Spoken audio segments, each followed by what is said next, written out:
everybody? Dan here with Dan and Sarah Makers, and today we've got another Tool Tuesday. Better late than never, I guess.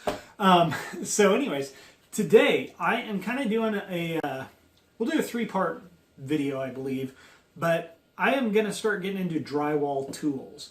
And I break up my drywall tools into four main categories. The first, and they're based on what sequence of events or what major events you go through to use these tools. So the first one is you're hanging the drywall.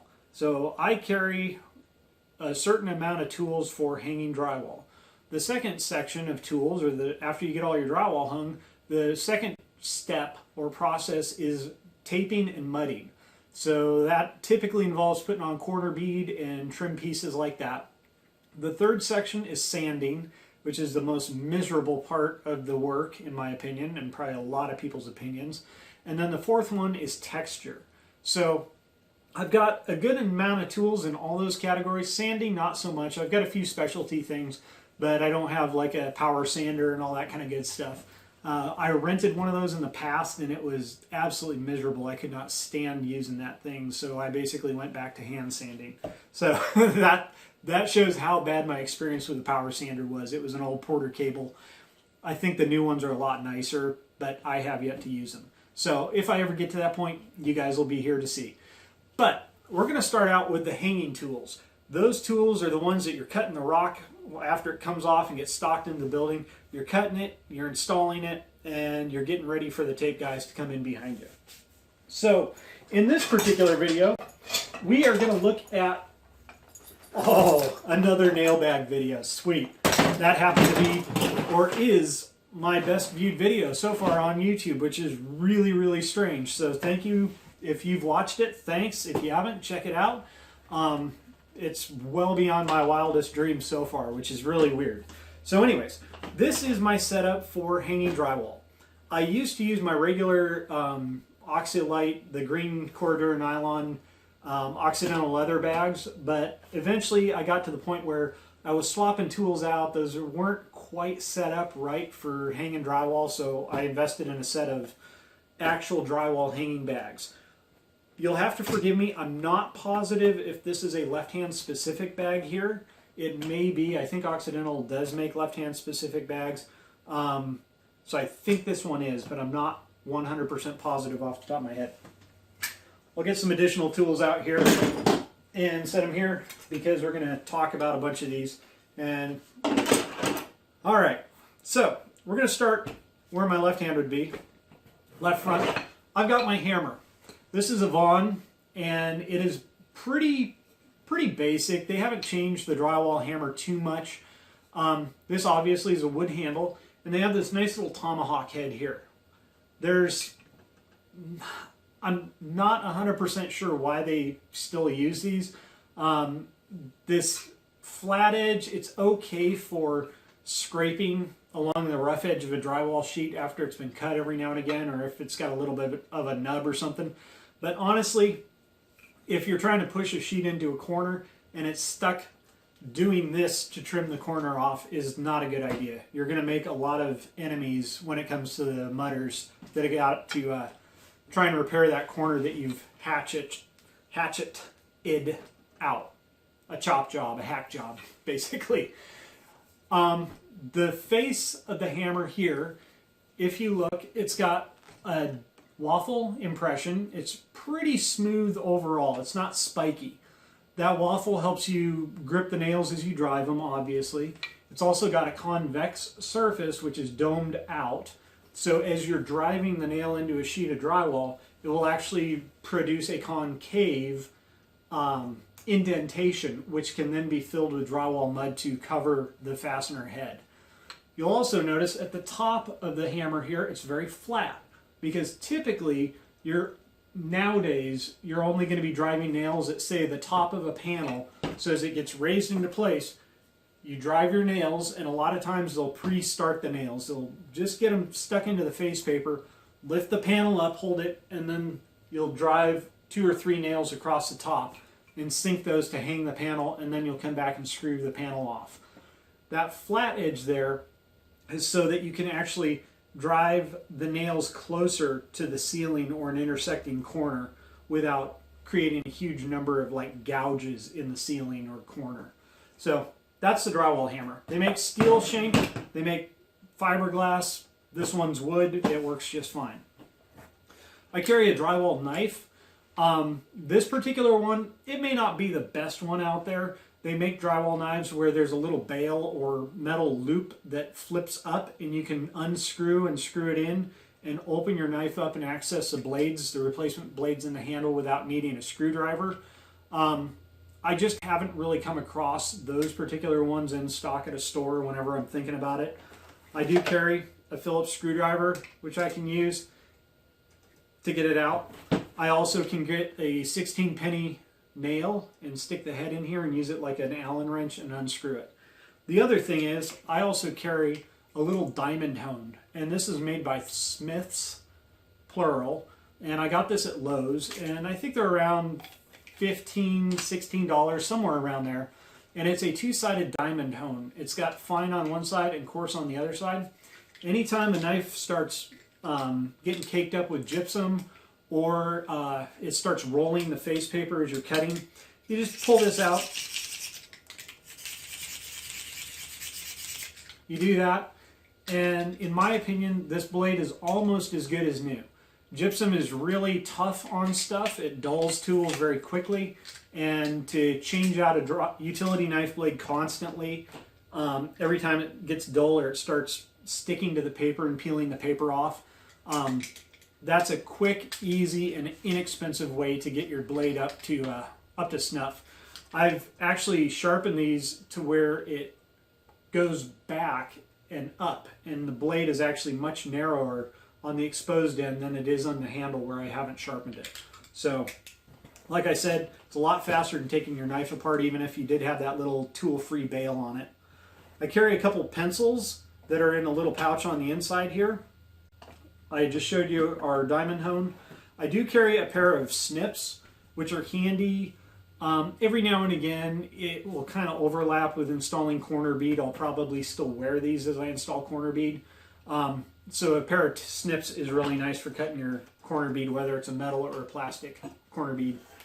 I carry a circle cutter, and this is really nice for light fixtures, recessed lights, things like that, large plumbing fixtures.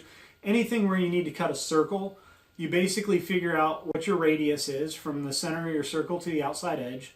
You can adjust this, loosen the knob up, tighten it up, slide it back and forth, and you just punch this center pin into the center of your hole, what's going to be your hole that you want to make, and then you just spin this around, pushing down on this outside edge. And there's a wheel, a cutter wheel. It's much like a plumbing tubing cutter, a little bit thinner though.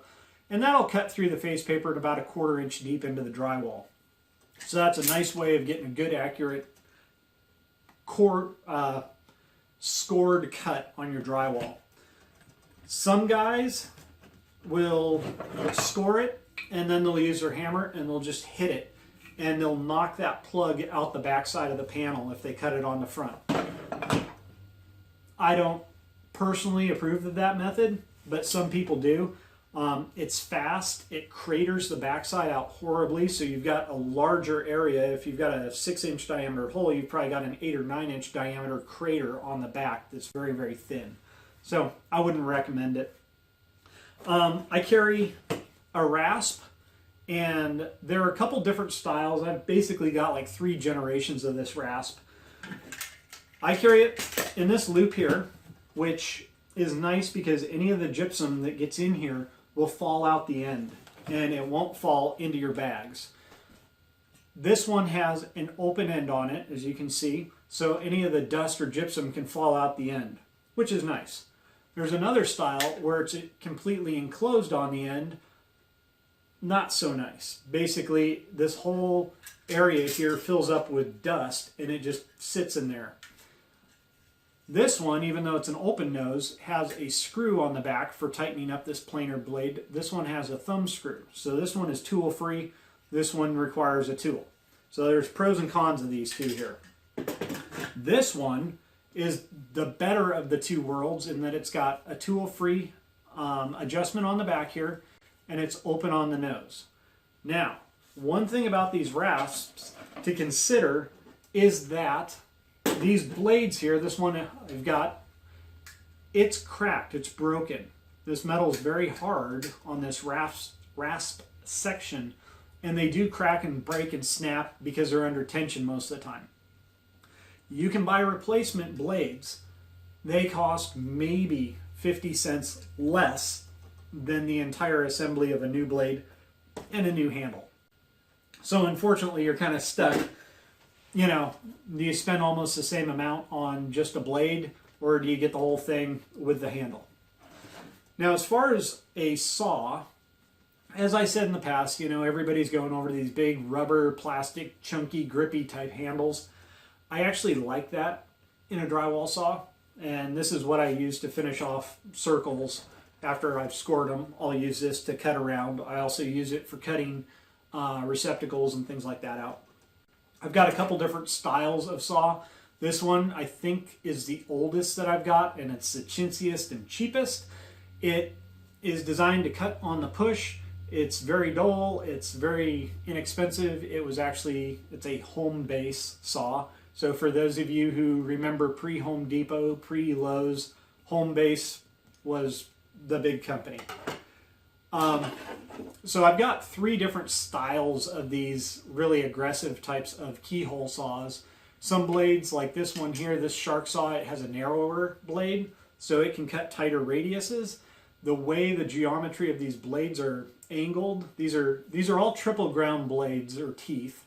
So they're kind of a triangle, and they cut on both the cut or the push and the pull. But this one's oriented so it kind of cuts more, or is designed for more on the jab or the push. These two here are, the teeth go almost straight down, so they both cut on both the push and the pull. This one's a little bit more narrower. This is a Vaughn Pro Rock saw here, and then this is just a Stanley. I showed you the screwdriver just a second ago. This is a Dewalt screwdriver, and they sell these in sets with a Phillips and a slotted screwdriver. But this one is nice because it's got a solid steel shank all the way through up to a cap here. And this cap's designed to actually hammer on, and it's the same as this Stanley screwdriver here. Stanley made a set of them too. Honestly, they look pretty darn similar, so I don't know if Stanley started making them and then DeWalt bought them out, or what the deal is.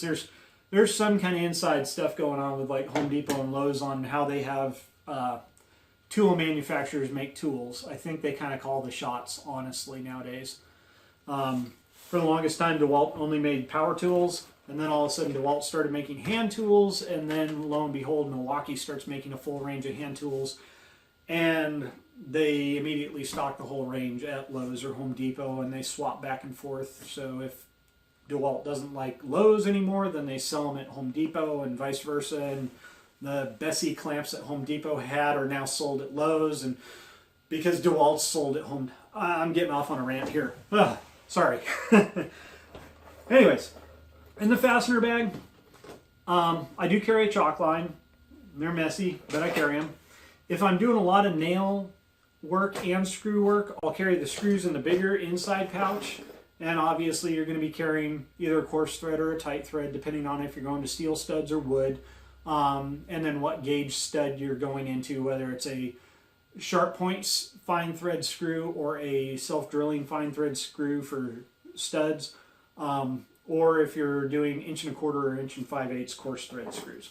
So all kinds of different screws to choose from. I do carry a speed square, and then I carry the tried and true Stanley tape measure. So that's pretty much it for the hanging tools. I think the next video here we'll get into our power tools, and then we'll go in our third video, we'll look at some of the ancillary miscellaneous tools that fall under the hanging or installing section of drywall. So anyways, this is Dan with Dan and Sarah Makers. I hope you enjoyed this Tool Tuesday, and we'll continue on with our series of drywall installation tools. Until next time, have a good one.